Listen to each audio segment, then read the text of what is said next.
Hi, my name is Antonio Garcia, and this is my SPC 111 persuasive speech about legalization of drugs at the federal level in the United States. Now, when I say this, you probably think back to 1905 when they would sell cocaine inside of a hard candy to little kids in order to get them to shut up about their toothache. But I'm here to tell you that a world with legalized drugs would be way better than you think. It would be way safer, and it would also be way cheaper to live in. So, first, I also want to say that there's a lot of countries today that are setting the initiative for how societies should view their addicts and how societies should handle the issue of substance abuse. Now, first question I want to ask is how do we handle substance abuse? Well, pretty poorly, to be frank. The United States has a general name of policies called the drug war. Now, the drug war has been going on since the 1970s. It's been costing us $2.5 trillion in total, and it's been costing us about $55 billion every single year.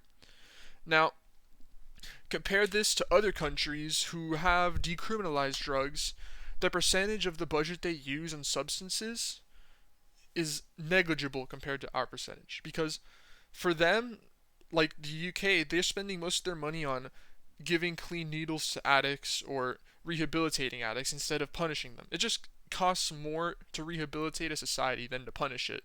It costs less to rehabilitate a society than to punish it.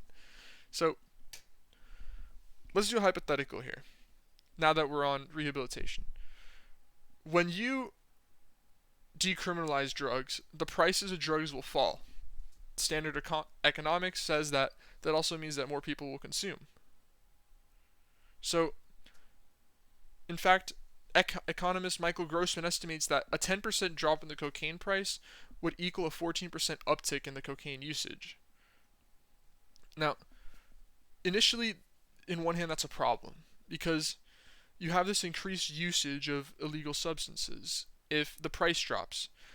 But when you realize that this increase is correlated directly to the price drops, you realize that consumption equals prices.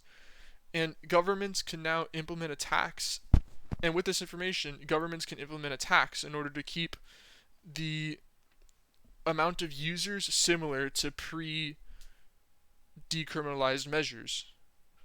And over time, the amount of users will eventually begin to drop off, such as in places like Switzerland and Italy.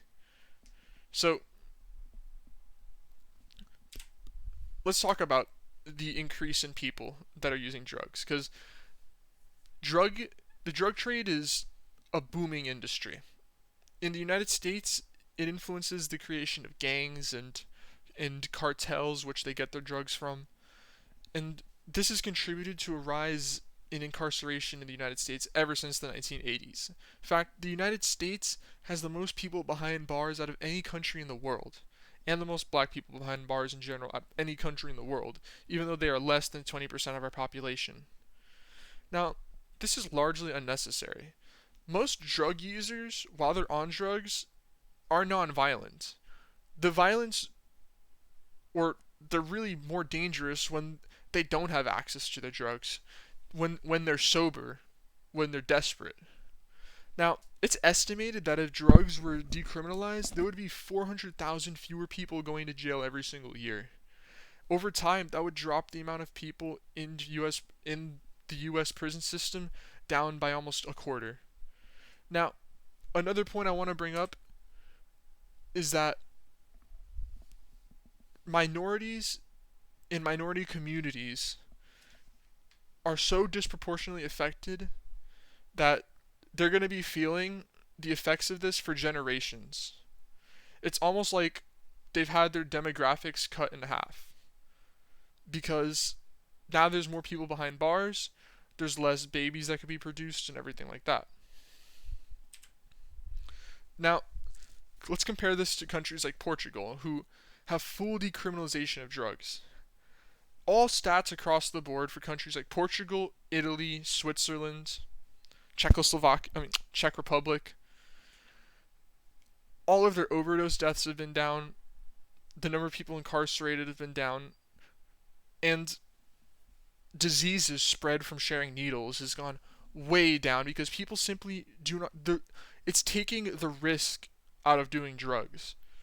Now, in one hand, that seems like a recipe for disaster, but it can be a recipe for success.